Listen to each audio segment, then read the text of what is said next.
Good evening friends. तर आज आपण ऑप्शनलबद्दल बोलणार आहोत.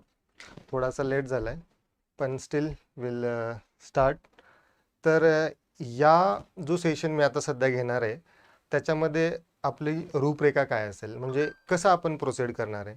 स्टार्टिंगला तर तुम्हाला माहिती आहे की एम पी एस सीनी नवीनच पॅटर्न चेंज केलेला आहे आणि त्याच्यामध्ये आता डिस्क्रिप्टिव्ह रायटिंग आलेली आहे, जे अगोदर आपण एम सी क्यू टाईपमध्ये होतो आणि त्यामध्ये आपल्याला एक ऑप्शनल निवडायचं आहे.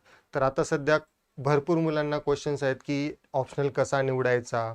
मी आर्ट बॅकग्राऊंडमध्ये आहे, टेक्निकल बॅकग्राऊंडमधून आहे, माझ्यासाठी कोणता ऑप्शनल चांगला ठरेल आणि मार्क्स कसे स्कोअर होतात, एक आपण टार्गेट किती केलं पाहिजे, कोणतं ऑप्शनल सगळ्यात जास्त चालतो, असे भरपूर सारे क्वेश्चन्स आहेत आपल्या मनामध्ये. तर त्याबद्दलच हे सेशन असेल. या सेशनला मी दोन भागात हे करेल, डिवाईड करेल. फर्स्ट पार्टमध्ये आपण डिस्कस करूया की ऑप्शनलचं इम्पॉर्टन्स काय आहे, त्यामध्ये मॅक्सिमम मुलं कोणता ऑप्शनल निवडतात, का निवडतात, ऑप्शनल निवडते वेळी आपण कोणते पॅरामीटर्स असतात जे आपण लक्षात ठेवले पाहिजेत, आणि माझं काय ॲनालिसिस आहे, मी ज्या इतर कम्युनिटीसोबत हे करतो. आता माझं या वर्षीच्या यू पी एस सीमध्ये 202 रँक आलेला होता. माझा ऑप्शनल पॉलिटिकल सायन्स होता, तर त्याच्याबद्दल जे काही इन्साईट्स असतील आणि बाकीचे बरेच काही क्वेश्चन्स, तर त्याबद्दल आपण डिस्कशन करणार आहे. मी पहिल्या पार्टमध्ये मी काही बोलेल, साधारणतः ते 15-1 मिनिटाचा असेल मॅक्सिमम. आणि त्यानंतर तुमचे जे काही क्वेश्चन्स असतील, जे काही क्वेरीज असतील, ते क्वेरीज आपण चॅट बॉक्समधून घेऊया आणि डायरेक्टली मी त्याला आन्सर करेल. तर आपण स्टार्ट करूया. पहिल्यांदा तर बघा की आत्ताचा जो आपण पॅटर्न चेंज केला आहे, त्या चेंज झालेल्या पॅटर्नमध्ये ऑप्शनल कसा निवडला जातो. ओके, आता इम्पॉर्टन्स ऑफ द ऑप्शनल काय आहे ते तुम्ही पहिल्यांदा समजून घ्या. इम्पॉर्टन्स ऑप्शनलचं महत्त्व काय आहे. तर आता जी आपली वर्णनात्मक परीक्षा झालेली आहे त्याच्यामध्ये तुम्हाला माहिती आहे की एस ए नंतर जी एसचे 4 विषय आणि ऑप्शनलमध्ये आपल्याकडे 2 पेपर असणार आहेत, पेपर 1 आणि पेपर 2, आणि नंतर एक आहे इंटरव्ह्यू. आता साधारणतः ह्या चौघांचं मिळून 1000 मार्क्स आहेत, ह्या दोघांचं मिळून 500 मार्क्स होतात, इथे 250 मार्क्स आहेत एस एला, आणि इंटरव्ह्यूला 275. ओके, तर असं मिळून हे गणित होतं जवळपास 2025 पर्यंत. तर त्यामध्ये हे 500 मार्क्स जे आहेत ना, हे खूप इम्पॉर्टंट रोल प्ले करणार आहेत तुमचे रँक डिसाईड करायला, किंवा म्हणू आपण सर्व्हिस डिसाईड करायला. ओके, कारण की आता युपीएससीचं, कारण की हा सगळा पॅटर्न जो आहे तो युपीएससीच्याच धर्तीवरती आलेला आहे. तर एक तुम्ही ट्रेंड पाहिला तर युपीएससी मध्ये मॅक्सिमम आपण काय करू शकतो, ह्या जी एस मध्ये टार्गेट 40 ते 45% पर्यंत तुम्हाला स्कोरिंगचा स्कोप आहे मॅक्सिमम. म्हणजे या 1000 पैकी जर तुम्हाला 400 किंवा 450च्या आतमध्ये जर मार्क्स पडत असतील तर ते एक चांगले मार्क्स समजले जातात. नंतर ऑप्शनलमध्ये मुलं आहेत जे अराउंड 300 पर्यंत टार्गेट करतात. 300 मार्क्स म्हणजे 60%च्या जवळपास ते मार्क्स जातात. तर आपल्याला हेच टार्गेट करायचं का आपण 300 प्लस कसा स्कोअर करणार. आणि त्यामुळं जर इथे आपण चांगला स्कोअर केला तर डेफिनेटली आपले जे 2025 पैकी जे मार्क्स असतील, म्हणजे काही काही मुलांना इंटरव्ह्यू बद्दल खूप भीती असते, जसं की मला पण थोडीफार भीती होती. तर त्यामुळे काय असतं की ऑप्शनलमध्ये जेवढा चांगला स्कोअर असेल आपला, तेवढं आपल्यासाठी चांगलं असतं, तेवढी आपली रँक चांगली येते आणि मनासारखी सर्व्हिस पण आपल्याला भेटते.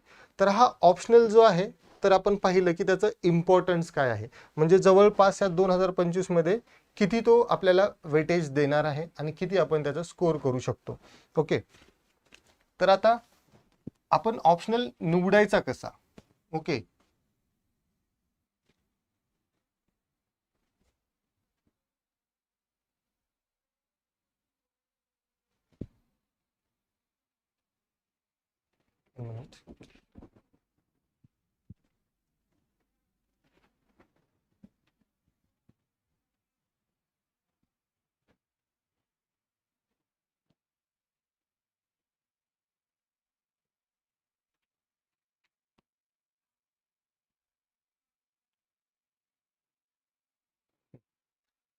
तर बघा कसा निवडावा.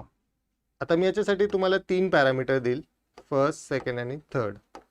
पहिल्यांदा तर तुमचं काय असं असलं पाहिजे की स्टार्टिंगला तुम्ही एक लक्ष द्या की तुमचा इंटरेस्ट हा खूप मॅटर करणार आहे. तुमची आवड असली पाहिजे पहिल्यांदा, तर त्या विषयामध्ये आवड किंवा त्याला आपण म्हणूया इंटरेस्ट. ओके, इंटरेस्ट असला पाहिजे. आता हा इंटरेस्ट का असला पाहिजे त्याच्या मागची मी कारणं सांगतो. कारण की साधारणतः तुम्हाला हे जे 1 वर्षाचं प्रिपरेशन असेल त्याच्यामध्ये साधारणतः 40 ते 50% टाइम जो तुमचा असेल तो कशामध्ये जाईल, ऑप्शनलमध्ये जाईल. ओके, आणि काही काही जणांना असं पण होऊ शकतं की 1 अटेम्प्टच्या ऐवजी 2 अटेम्प्ट लागतील, 3 अटेम्प्ट जातील. तर तुम्ही एक पॅरामीटर लक्षात ठेवा की असे खूप कमी मुलं आहेत जे की फर्स्ट अटेम्प्टमध्येच क्लिअर करतात आणि मॅक्सिमम मुलं आहेत की जे second attempt, third attempt, fourth attempt, म्हणजे रेशिओ जर पाहिला तर थर्ड आणि फोर्थ अटेम्प्टचा रेशिओ हा जरा जास्त आहे. तर त्याच्यामुळे तुम्हाला हे तुमचा जो विषय असेल तो 2 ते 3 वर्ष तुमच्या सोबत राहणार आहे. तर त्याच्यासाठी जर त्याचा अभ्यास जर तुम्हाला करायचा असेल तर त्या विषयामध्ये इंटरेस्ट असणं खूप गरजेचं आहे. तर पहिली गोष्ट झाली की इंटरेस्ट असला पाहिजे त्याच्यामध्ये. नंतर सेकंड गोष्ट आहे की त्याच्यामध्ये मटेरियल अवेलेबिलिटी, मटेरियल असेल प्लस गायडन्स असेल. Okay, material, guidance. ह्या मटेरियलमध्ये म्हणेल की मी नोट्स वगैरे जे काय असेल ते. सेकंड गोष्ट आहे ती म्हणजे यामध्ये आपल्याला काय पाहिजे की मार्केटमध्ये जर गेल्यानंतर आपल्याला त्याचं रिसोर्स लिस्ट, जे बुक्स असतील, जे कोणी टीचर्स असतील किंवा आपला पियर ग्रुप असेल, आपले सिनियर्स असतील ज्यांनी ही एक्झाम दिलेली आहे, ह्या विषयावरती ज्यांची कमांड आहे, तर अशा लोकांचं मार्गदर्शन असणं पण खूप गरजेचं असतं.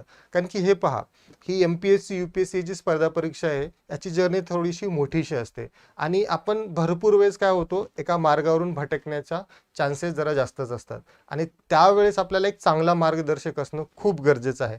तर मी म्हणेल की ती जी मटेरियल अवेलेबिलिटी आहे, गायडन्स आहे, एक प्रिसाईज नोट्स असणं, त्याचं PYQचं कलेक्शन असणं, त्याचे आन्सर्स असणं, आपण जे लिहिणार आन्सर्स ते चेक करून द्यायला तरी कोणी तरी असलं पाहिजे, जेणेकरून की आपण जे करतोय ते खरंच योग्य आहे का, कुठं आपण कमी पडतोय, ती जे गायडन्स असतं. तर सेकंड गोष्ट जी लक्षात ठेवा, हा सेकंड पॅरामीटर असतो.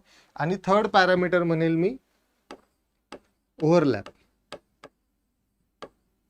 ओके, ओव्हरलॅप असला पाहिजे GSच्या पेपर्स सोबत, ओव्हरलॅप असला पाहिजे. कारण की हे GSच्या पेपरमध्ये कसं आहे, हे 1000 मार्क्स आहेत. ओके, आता ह्या 500 मार्क्समध्ये तुम्हाला काही असे डेफिनेटली सब्जेक्ट्स असतील, जसं की आता मी पॉलिटिकल सायन्सबद्दल सांगेल. जर आपण पॉलिटिकल सायन्स राज्यशास्त्राची जर निवड केली तर खूप सारा ओव्हरलॅप जो होतो तो जनरल स्टडीजमध्ये होतो. जसं की GS2 आहे, GS2 मध्ये आपण कॉन्स्टिट्यूशन शिकतो, नंतर पॉलिटी आहे, गव्हर्नन्स आहे, त्यानंतर इंटरनॅशनल रिलेशन्स आहेत. तर ऑलमोस्ट 90 ते 95% जे आहे GS2चा सिलेबस आपला पॉलिटिकल सायन्समध्येच कव्हर होऊन जातो. त्याच्यानंतर आपल्याला हे जे ऑप्शनल्स आहेत ते एस्से मध्ये देखील उपयोगी पडतात. ओके, आता भरपूर वेळेस असं झालेलं आहे की जसं सोशियोलॉजीचे काही विषय आहेत की ज्याच्यावरती जर आपली चांगली पकड असेल तर डेफिनेटली ते आपल्याला काय करतात, एस्से लिहिण्यामध्ये देखील मदत करतात. पॉलिटिकल सायन्समध्ये पण तसंच आहे. आता 2017, 18, 19, 20 आणि 21चे जर तुम्ही पेपर्स बघितले तर तुम्हाला ॲटलिस्ट एक तरी असा टॉपिक दिसेल की जो डायरेक्टली एस्सेमध्ये आलेला आहे, फक्त त्याला एक प्रॉपर इलॅबोरेट करून, स्कॉलर्सचा लिस्ट मिनिमाइज यूज करून, कोटेशन्स चांगले यूज करून देखील आपण त्याचा उपयोग करून घेऊ शकतो. तर ह्या 3 गोष्टी जे आहेत ते मी म्हणेल की तुम्ही तुमच्या माइंडमध्ये ठेवल्या पाहिजेत. आणि निवडताना पहिले जर सगळ्यात जास्त इम्पॉर्टन्स जर तुम्ही कुणाला दिला असेल, द्यायला पाहिजे, तर ती आहे तुमची आवड किंवा तुमचा जो इंटरेस्ट असतो त्याला दिलं पाहिजे. कारण की जास्तीत जास्त वेळ तुम्हाला त्या विषयासोबत स्पेंड करायचा आहे. नंतर गायडन्स चांगलं असलं पाहिजे आणि ओव्हरलॅप ही जी गोष्ट आहे 3 नंबरला आली पाहिजे तुमची. असं नाही आहे की फक्त चला सोशियोलॉजी आहे किंवा पॉलिटिकल सायन्स आहे, ओव्हरलॅप खूप जास्त होतं म्हणून घेतला आणि पण तुम्हाला नंतर कळालं की माझं तर ह्या विषयामध्ये इंटरेस्टच नाही आहे, तर तसं नाही चालणार. ओके, कारण की सिलेबस खूप मोठा असतो. जसं की आता पॉलिटिकल सायन्सबद्दल जर बोलायचं झालं तर सिलेबस खूप मोठा आहे. तो कव्हर करायलाच तुम्हाला साधारणतः 4 म्हणजे मिनिमम 5 ते 6 महिने पण लागू शकतात एक फर्स्ट रीडिंग करायलाच. तर त्याच्यामुळं इंटरेस्ट टिकून ठेवणं खूप गरजेचं आहे. तर पहिली गोष्ट इंटरेस्ट, सेकंड मटेरियल अवेलेबिलिटी आणि थर्ड गोष्ट जर असेल कोणती तर ती आहे ओव्हरलॅप. ह्या 3 गोष्टी मी म्हणेल तुम्ही लक्षात ठेवल्या पाहिजेत कोणता पण ऑप्शनल निवडत असताना. ओके, आता नंतर घेऊया कोणता ऑप्शनल सर्वाधिक निवडला जातो. ओके, आता आपल्याकडे एमपीएससीचा तर काही ट्रेंड नाही आहे 2013च्या नंतर, जवळपास एक 9 ते 10 वर्ष झाली. पण जर यूपीएससीचा जर ट्रेंड बघितला तर असे कोणते ऑप्शनल आहेत बाबा की जे खूप पॉप्युलर आहेत आणि पर्टिक्युलरली महाराष्ट्राची मुलं खूप घेतात त्याच्यामध्ये. तर असे आपल्याला 4 ते 5 सब्जेक्ट सापडतात की जे खूप पॉप्युलर आहेत आणि ते का आहेत ते पण मी सांगेल तुम्हाला. पहिला जर पॉप्युलर कोणता सब्जेक्ट असेल तर तो आहे पॉलिटिकल सायन्स. पॉलिटिकल सायन्स आहे म्हणजेच राज्यशास्त्र. ओके, अँड ह्याच्यामध्ये इंटरनॅशनल रिलेशन्स पण आहेत, IR, ज्याला आपण शॉर्ट फॉर्ममध्ये PSIR असं म्हणतात. ओके, पॉलिटिकल सायन्स हा एक मेन सब्जेक्ट आहे. त्याच्यानंतर सेकंड सध्या अँथ्रोपॉलॉजी पण आहे.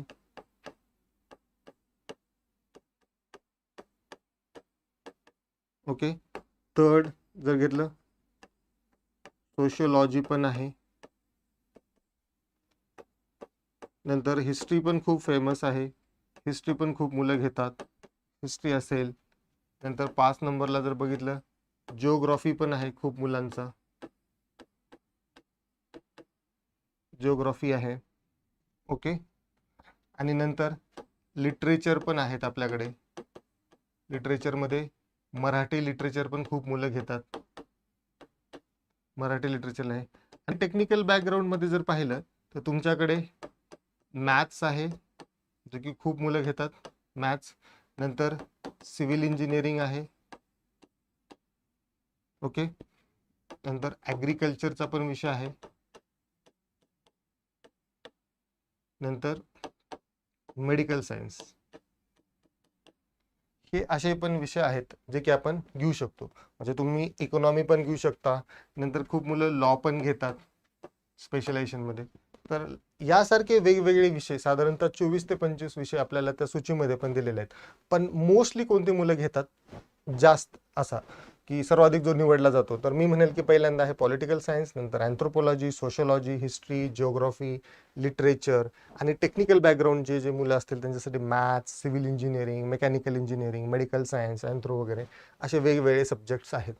तर ह्या सब्जेक्ट्समधून आपण घेऊ शकतो. म्हणजे कसं होतं की कधी कधी आता तुम्ही पण खूप कन्फ्यूज असाल की म्हणजे आता नेमका निवडायचा विषय कसा, खूप कन्फ्यूज माइंडसेटमध्ये असेल. तर कधी कधी काय होतं की इट्स बेटर की जो क्राऊड असतो ना, कधी कधी असं म्हणतात की क्राऊड मेंटॅलिटीला फॉलो नका करू. पण कॉम्पिटेटिव्ह एक्झाममध्ये कसं असतं की जेव्हा आपण खूप कन्फ्यूज स्टेटमध्ये असेल आणि त्यावेळेस आपल्याला काहीच कळत नसेल तर एक तुम्ही डाटा ॲनालिटिक्स करा की मॅक्सिमम मुलं काय घेतात, ओके, का घेता येत ते त्यांचं ऐका आणि थोडंफार तुमचा इंटरेस्ट असेल पण बाकीच्या गोष्टी जर ॲडजस्ट करायला मेहनत घेण्याची जर तुमची तयारी असेल ना तर निश्चितच तुम्ही एक डाटाच्या बेसिसवरती जरी आपण ऑप्शन निवडला तरी तो तुम्हाला फायदेशीर ठरेल. ओके, तर हे सगळे आपले विषय आहेत ते निवडले जातात. जसं की आता पॉलिटिकल सायन्स, पॉलिटिकल सायन्स का एवढा फेमस आहे विषय आपल्या पर्टिक्युलरली महाराष्ट्रीयन स्टुडंटसाठी. तर पॉलिटिकल सायन्समध्ये कसं आहे की जसं मी म्हटलं की मी स्वतः कधी पॉलिटिकल सायन्सला 500 मार्क्सचा विषय कन्सिडर नाही केला, कारण की नेहमीच GS2 कम्प्लिटली ओव्हरलॅप होतो. एसएमध्ये एखादी एसे तर डेफिनेटली येतो, ह्या वर्षी तर 2 एसे आलेले. नंतर तो GS4 जो आहे तुमचा सामान्य ज्ञान 4चा जो पेपर आहे इथिक्सचा, नैतिकतेचा, तर त्याच्यामध्ये पण भरपूर सारे स्कॉलर्स आपण स्टडी करतो. त्या पण गोष्टी आहेत जी की आपण डायरेक्टली यूज करू शकतो. आणि एक कसं असतं पॉलिटिकल सायन्सची एक लँग्वेज असते. आणि एक लक्षात ठेवा, ज्यावेळेस तुम्ही ह्युमॅनिटीचा सब्जेक्ट घेत असता त्यावेळेस तुम्हाला MA लेवलपर्यंतचा स्टडी नेसेसरी असतो. म्हणजे ती लँग्वेज तुम्हाला डेव्हलप करणं गरजेचं आहे. आणि जसं तुम्ही टेक्निकल विषय निवडता त्यावेळेस तुम्हाला बॅचलर्स लेवलपर्यंतचं नॉलेज असणं, रायटिंग असणं एक्सपेक्टेड असतं. त्याच्यामुळं ऑप्शनल हा खूप इम्पॉर्टंट आहे. तर ओव्हरलॅप चांगला आहे, सिलेबस पण खूप इंटरेस्टिंग आहे, डायनामिक नेचर आहे पॉलिटिकल सायन्समध्ये IRचं वगैरे. तर त्यामुळे ती पहिली पसंती असते.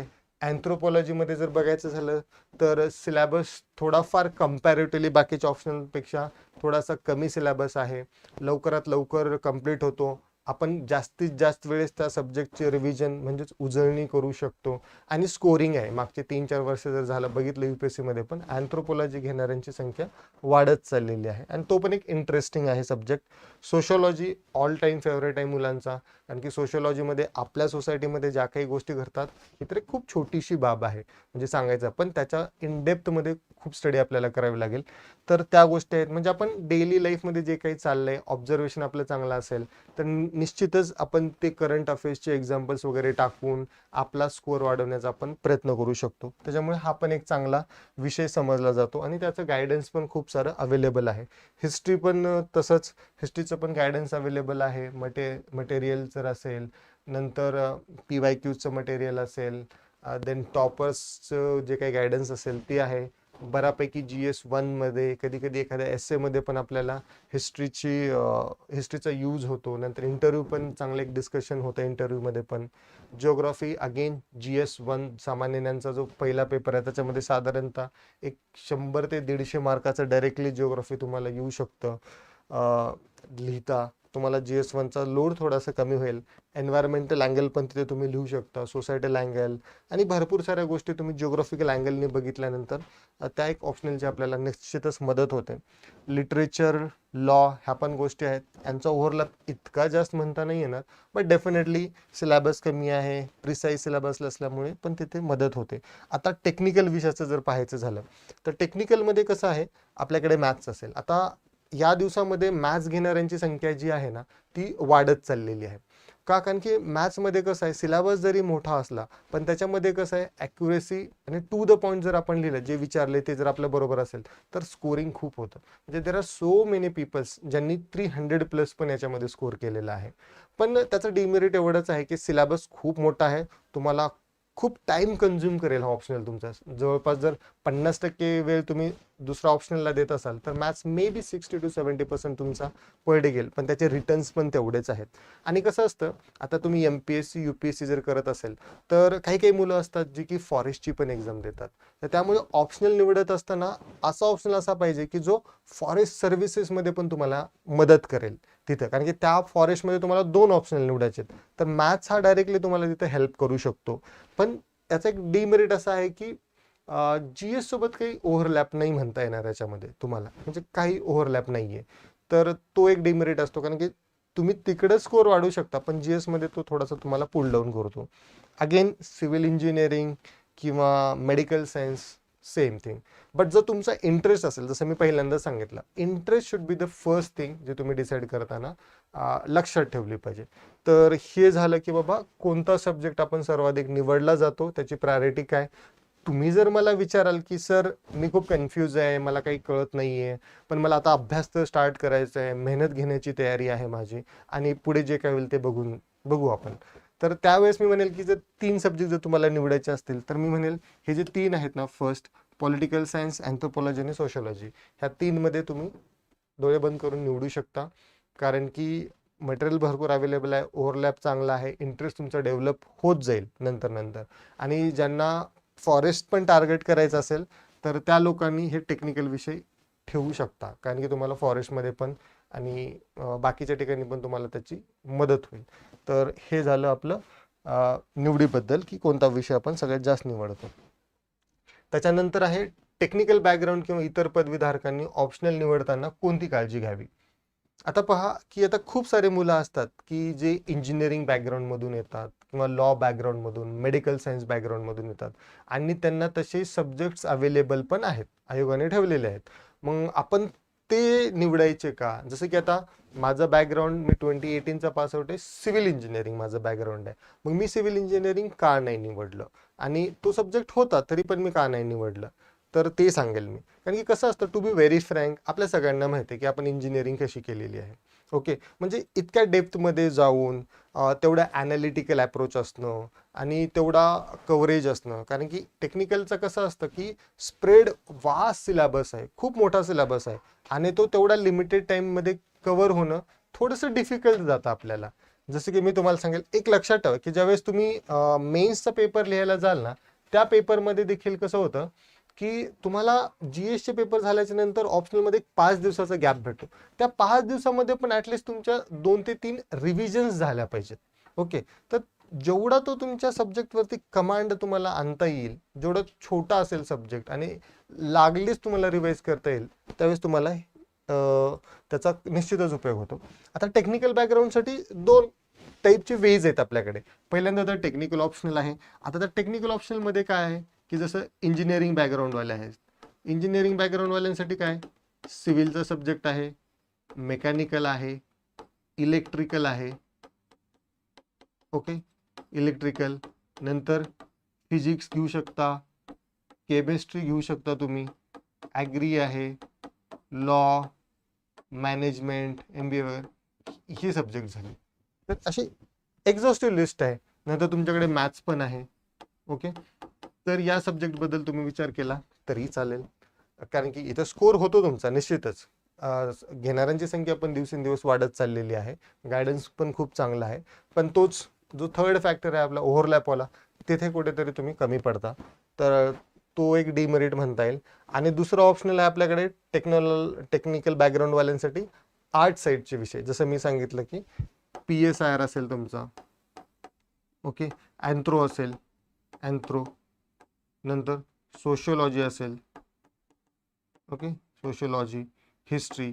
आता हे सब्जेक्ट आहेत. ओके, आता पहा, जर तुम्हाला असं वाटत असेल की यार मी फक्त डिग्री कंप्लीट केलेली आहे, माझी इंजिनिअरिंग झालेलं आहे, पण त्या इंजिनिअरिंगमध्ये काहीच शिकलेलो नाही आहे, किंवा आता तुम्ही थर्ड इयरला असाल, फायनल इयरला असाल, असं होतं ना की आपण 12वीला जातो त्यावेळेस आपल्याला इतकं जास्त कळत पण नाही. आणि त्यामुळं आपण काय होतं की जे एक हर्ड मेंटॅलिटी असते की बाबा 12वीच्या नंतर काय करायचं, तर सायन्समध्ये ॲडमिशन घ्या, अशा गोष्टी आपण केलेल्या आहेत. जर तुम्ही त्या कॅटेगरीमध्ये येत असाल तर मी निश्चितच म्हणेल की ह्युमॅनिटीजचा सब्जेक्ट घेऊन देखील आपल्याला चांगला स्कोर करता येतो. जर तुम्ही UPSCच्या लिस्टमध्ये पण जर बघाल, साधारणतः 60 ते 70% मुले जे सिलेक्ट झालेले आहेत ते इंजिनिअरिंग किंवा मेडिकल बॅकग्राऊंडमधून, टेक्निकल बॅकग्राऊंडमधूनच आलेले आहेत, पण त्यांनी आर्टचा विषय घेऊन देखील त्याच्यामध्ये एक्सेल केलेला आहे. तर इतकं काही अवघड नाही आहे. ओके, आणि आर्ट्सचे जर मुलं असतील तर त्यांना तर नो डाऊट, त्यांनी जर 3 वर्ष त्यामध्ये शिकलेलेच आहेत तर निश्चितच तुम्हाला त्याचा पण फायदा होतो. तर हे सगळ्या गोष्टी झाल्या आपल्या याच्यामध्ये. नेक्स्ट आहे की प्रिलिम्स प्लस जनरल स्टडीज मेन्ससाठी उपयोगी ऑप्शनल कोणते. आता कोणते ऑप्शनल आहेत बाबा की जे जास्तीत जास्त आपल्याला यूज होऊ शकतात. जसं की आता याच्यामध्ये म्हणेल मी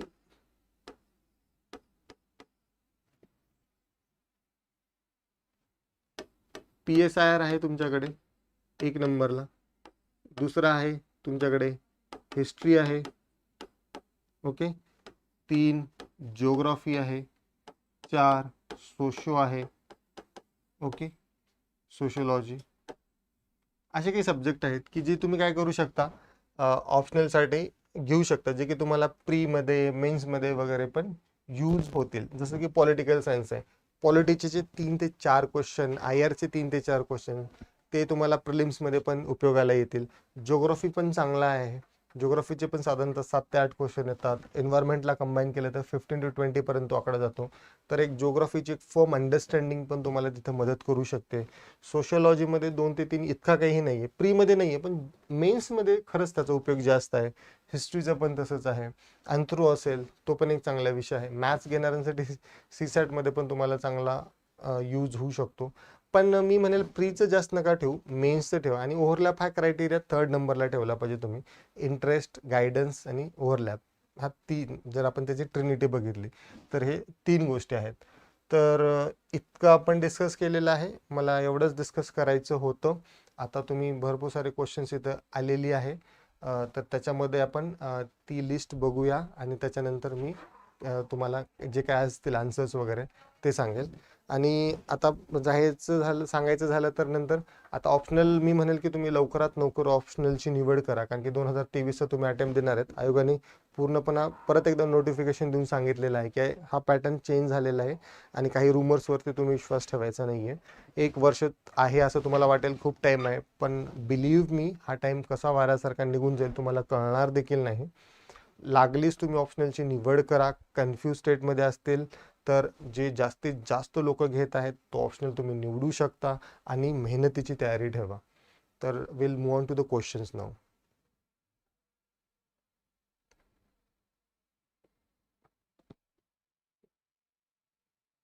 पहिल्यापासून घेऊ.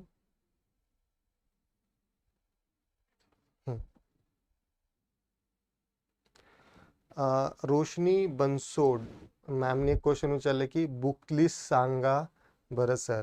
म्हणजे आता बघा, तुम्ही कोणतं ऑप्शनल निवडणार आहे त्याच्यानुसार बुक लिस्ट असू शकते. पहिल्यांदा मी म्हणेल की तुम्ही ऑप्शनल डिसाईड करा. फॉर एक्झाम्पल, जर तुम्ही पॉलिटिकल सायन्स निवडत असाल तर पॉलिटिकल सायन्समध्ये फेमस इन्स्टिट्यूट्स आहे, फेमस मॅम आहे शुभ्रा रंजन मॅम, त्यांच्या नोट्स तुम्ही दिल्लीहून मागू शकता, त्या रेफर करू शकता. ओ पी गौबाचं पुस्तक आहे ते तुम्ही एक बेसिक अंडरस्टँडिंगसाठी करू शकता. इग्नूच्या नोट्स आहेत, ते पण चांगलं मटेरियल आहे. नंतर न्यूजपेपर रिडिंगमध्ये ORF असेल, डिप्लोमॅट असेल, द हिंदू असेल, याचे आर्टिकल्स तुम्ही सुरुवात करू शकता. नंतर MPSC आणि UPSC मध्ये सेम, रश्मी मॅमनेच विचारलं आहे की MPSC आणि UPSC मध्ये सेम बुक्स पण आहेत का. आता आयोगाने तर सिलेबस डेप्थमध्ये काही दिलेला नाही आहे, पण त्यांनी एक्झामचा जो पॅटर्न जो ठेवलेला आहे तो साधारणतः UPSCच्या लाईनवरती आहे. तर मला असं वाटतं की सिलेबस पण तोच असेल. म्हणून बुक लिस्ट जर तुम्ही तेवढी सेम जरी ठेवली तरी काही इश्यू नाही आहे, तुम्हाला निश्चितच मदत होईल त्याची. खाली गेला. गणेश पाटील सर, आम्ही EMVI साठी स्टडी प्लॅन करू सर. क्वेश्चन नाही समजला. EMVI Rucha Parekar ma'am, sir सोशोलॉजीसाठी बुक कोणती यूज करावी. आता माझा तर ऑप्शनल सोशोलॉजी नाही आहे, पण निश्चितच तुम्ही ह्या सर आपल्या कोचिंगच्या टेलिग्राम चॅनलवरती जर टाकलात तर सोशोलॉजीची आपण तिथं बुक लिस्ट आपण देऊ शकतो.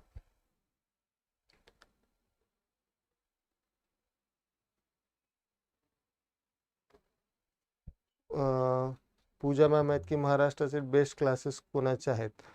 आता क्लासेसचं कसं असतं हे तुम्ही डिसाईड करायचं असतं. ओके, तुम्ही तुमचे जे सिनियर्स असतील त्यांच्याशी तुम्ही बोलू शकता आणि त्यांच्या ओपिनियन्सवरती तुम्ही डिसाईड करू शकता. असं कोणतं काही बेस्ट नसतं. क्लासेस तुम्हाला एक थोडीफार एक पुश देऊ शकतात, एक प्लॅन बनवून देऊ शकतात, एक एक की स्टार्ट म्हणून असतात, पण शेवटी तर तुम्हालाच करायचं आहे, हे तुम्ही डिसाईड करा.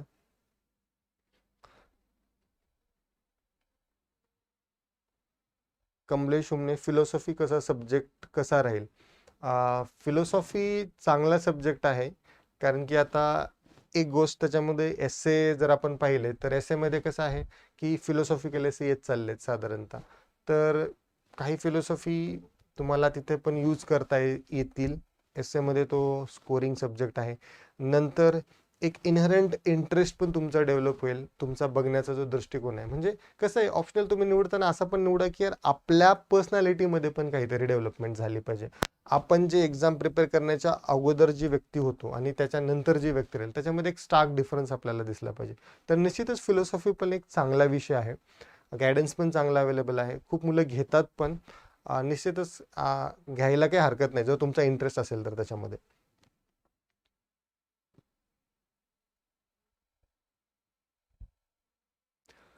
धैर्यशील जाधवचा क्वेश्चन आहे की सर, नवीन पॅटर्ननुसार 1 वर्षाचे नियोजन सफिशियंट होईल की 2 वर्षाचे नियोजन कसं करावं.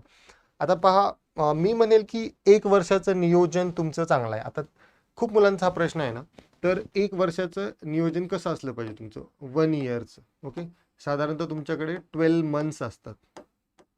ओके, 12 मंथ्स आहेत तुमच्याकडे. तर मी म्हणेल की तुम्ही 6 मंथ जे असतात पहिले तुम्ही ऑप्शनलला द्या. ओके, ऑप्शनल, कारण की ऑप्शनलला एवढा वेळ जातोच. ओके, ऑप्शनल आणि त्यासोबत पॅरलली तुम्ही काय करू शकता, प्लस GSचा एखादी विषय घ्या. ओके, हे 6 महिन्यानंतर हे केल्याच्या नंतर तुम्ही नेक्स्ट 4 मंथ्स जे असतील, 4 months dedicatedly GS plus optional जे असतील तुमचं, ऑप्शनलची रायटिंगची प्रॅक्टिस करा. ओके, रायटिंगची प्रॅक्टिस करा. आणि हे 4 महिने आणि 2 महिने जे उरतील तुमचे, 2 महिने 2 मंथ्स ते डेडिकेटेडली प्रीसाठी द्या, प्रिलिम्ससाठी. ओके, प्रिलिम्ससाठी. तर 1 वर्षामध्ये करणं शक्य आहे का. निश्चितच शक्य आहे, खूप मुलं करतात पण. तुम्हाला काही घाबरायची गरज नाही आहे. तुम्ही तुमचा बेस्ट एफर्ट द्या, 1 वर्षाचं प्रॉपर नियोजन केलं तरी ही एक्झाम क्लिअर होऊ शकते. आता काही मुलांचा असा पण क्वेश्चन आहे की सर आम्ही इंटरेस्ट कसं ओळखायचा, किंवा एखादी सब्जेक्टचा सिलेबस पहा तुम्ही, की कसं कळेल की हा सब्जेक्ट मला झेपेल की नाही. तर तुम्ही काय करा, कर्सरी रीडिंग द्या. मागचे एक 3-4 वर्षाचे जे काही हे असतील, बुक्स असतील, की सॉरी PYQs असतील, ते PYQs पहा तुम्ही, कशा टाईपचे क्वेश्चन्स विचारले जातात. ओके, एक्सपेक्टेड काय असतं, जे काही टॉपर्स असतील, तुमचे जे पियर्स असतील, तुम्ही आमच्या म्हणजे मला पण तुम्ही डायरेक्टली कॉन्टॅक्ट करू शकता. पॉलिटिकल सायन्स असेल तर मी जास्तीत जास्त हेल्प तुम्हाला करेल. तर एक इंटरॅक्शन करूनच तुम्ही डिसिजन घ्या, पण लवकरात लवकर हे डिसिजन घ्या मी म्हणेल. आणि 1 वर्ष शक्य आहे का, तर निश्चितच शक्य आहे.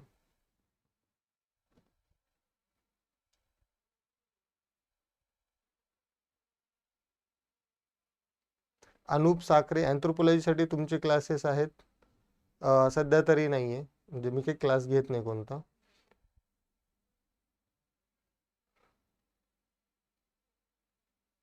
अँथ्रोसाठी तुम्ही योगेश सर असतील, त्यांचं टेलिग्राम चॅनल आहे, तुम्ही त्यांना तिथे जाऊन तुम्हाला गायडन्स चांगलं भेटेल. He was one of the top scorer होते ते UPSC मध्ये पण. 325 मार्क्स त्यांनी स्कोर केलेले आहेत. तर निश्चितच ते तुम्हाला मदत करतील. रोहन चेनिगुण सर, सेकंड इयर पासून राज्यसेवेची तयारी कशी करायची? पहिल्यांदा तर बघा, सेकंड इयरला तुम्ही आहात म्हटल्यानंतर तुम्ही सध्या तरी न्यूजपेपर रीडिंग जे असेल त्याच्यावरती चांगली कमांड आणा. भरपूर सारे न्यूज ॲनालिसिसचे चॅनल्स आहेत, ते तुम्ही रेफर करू शकता. नंतर GSचे जे बेसिक बुक्स आहेत, NCERTs वगैरे, त्याचं फाउंडेशन चांगलं करून घ्या. आणि ऑप्शनलबद्दल फक्त एक कर्सरी विचार पॅरलली करायला सुरुवात करा. इंटरॅक्शन्स करा. तुम्हाला कोणत्या विषयामध्ये आवड निर्माण होते त्याला पण तुम्ही एक डेडिकेटेडली टाईम द्या. अशा प्रकारे तुम्ही सेकंड इयरपासून तयारी करू शकता. PYQs वगैरे बघत राहणं, न्यूजपेपर वाचणं, GSचे जे बेसिक सब्जेक्ट्स आहेत, हिस्ट्री, जिओग्राफी, पॉलिटी, याच्या बेसिक बेसिक ज्या NCERTs आहेत तुमच्याकडे, कारण की तुमच्याकडे साधारणतः 2 वर्ष असतील, तर ह्या गोष्टी तुम्ही करू शकता.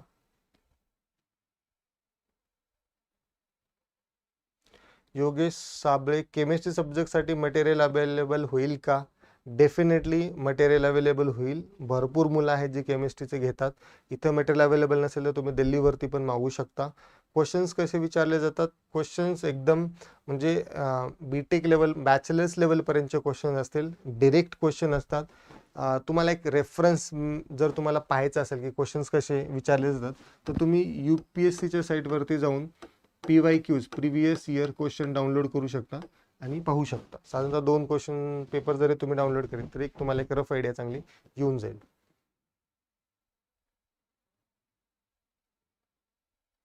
Ghafoor Tamboli sir, NCERT book important आहेत का? 2023चा अटेम्प्ट द्यायचा आहे. डेफिनेटली NCERTला तुम्ही निग्लेक्ट करून एक्झाम ही काढूच नाही शकत, कारण की NCERTमध्ये खूप साऱ्या फॅक्ट्स, डाटा, ॲनालिटिकल एक अप्रोच असतो. त्याच्यामुळे तुमचं जे फाउंडेशन आहे ते खूप फर्म होतं. तर NCERTला निग्लेक्ट नका करू, डेफिनेटली तुम्ही ते करा, चांगलं करा. इतिहास वैकल्पिक विषयाची मराठी माध्यमाची स्वतंत्र बॅच इन्फिनिटी अकॅडमी उपलब्ध करून देते का? येस, इतिहासाची बॅच आहे. भूषण देशमुख सर घेतात, खूप चांगलं शिकवतात, त्यांची बॅच आहे. कधीपासून सुरू होईल तर तुम्ही क्लासेस दिलेले जे नंबर्स असतील तुम्ही क्लासेसच्या साईटवरती जाऊन कॉल करा, ते तुम्हाला नक्कीच सांगतील त्याबद्दल.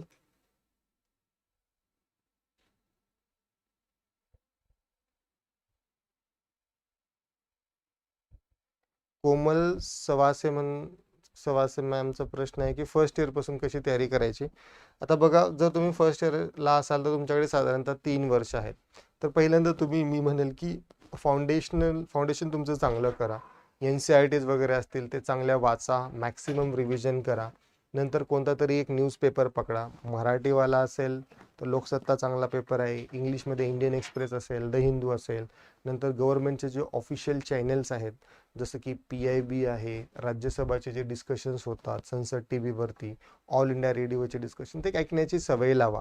आणि महिन्यातून 1 ते 2 व्हिडिओज वगैरे तुम्ही पाहू शकता, जे टॉपर स्टॉक्स वगैरे जे असतात ते. एक फेअर आयडिया येईल तुम्हाला की बाबा म्हणजे आपण बरोबर मार्गावरती आहे की नाही. तर हे बेसिक गोष्टी तुम्ही फर्स्ट इयरला करा आणि तुम्ही ज्या फील्डमध्ये ग्रॅज्युएशन करताय ना त्याला जस्टिस द्या. सी कॉम्पिटेटिव्ह एक्झामिनेशन हे तुमचं प्लॅन कधीच नसलं पाहिजे. ओके, कारण की याच्यामध्ये कॉम्पिटिशन खूप आहे आणि ज्यावेळेस तुम्ही जर त्याच्यामध्ये अनसक्सेसफुल झालात तर तुमचा जो ग्रॅज्युएशनचा सब्जेक्ट आहे, तुमचं जे ग्रॅज्युएशन आहे ते तुम्हाला त्यातून बाहेर काढता आलं पाहिजे. कारण की मुलाखतीमध्ये पण गेल्यानंतर तुम्हाला मॅक्सिमम क्वेश्चन तुमच्या ग्रॅज्युएशनवरती पण विचारले जातील. तर सध्या मी म्हणेल की एक 30 ते 40% तुम्ही याला वेळ दिला पाहिजे, पण मॅक्सिमम तुमचा जो वेळ असेल तर तो ग्रॅज्युएशनचे जे सब्जेक्ट असेल त्याच्याकडे असला पाहिजे. सुप्रिया शिंदे सर, इकॉनॉमिक्ससाठी काय करावे? इकॉनॉमिक्स ऑप्शनलसाठी आता मुलं भरपूर कमी आहेत इकॉनॉमिक्स ऑप्शनल घेणारे, पण डेफिनेटली तुम्ही काय करू शकता, तर एखाद्या टॉपरचा ब्लॉग तुम्ही वाचू शकता. त्याच्यामध्ये त्यांनी सगळी काही लिस्ट, नंतर PYQसाठी जे पुस्तकं असतील, एखादी कोचिंग क्लास असेल, एखादी गायडन्स असेल, आन्सर रायटिंग लिहिल्यानंतर कुणाला दाखवायचे वगैरे, हे पण त्याच्यामध्ये लिहिलेलं असतं. तर तुम्ही डायरेक्टली गुगलवरती सर्च करू शकता की इकॉनॉमिक्स ऑप्शनल स्ट्रॅटेजी किंवा इकॉनॉमिक ऑप्शनल टॉपर्स UPSC. त्याच्यामध्ये तुम्हाला ब्लॉग्स भेटतील, 2-3 ब्लॉग तुम्ही वाचा नेटवरती गेल्यानंतर. तिथून बुकलिस्ट उचला, पेपर्स कसे असतात पहा आणि नंतर तयारीला सुरुवात करू शकता तुम्ही.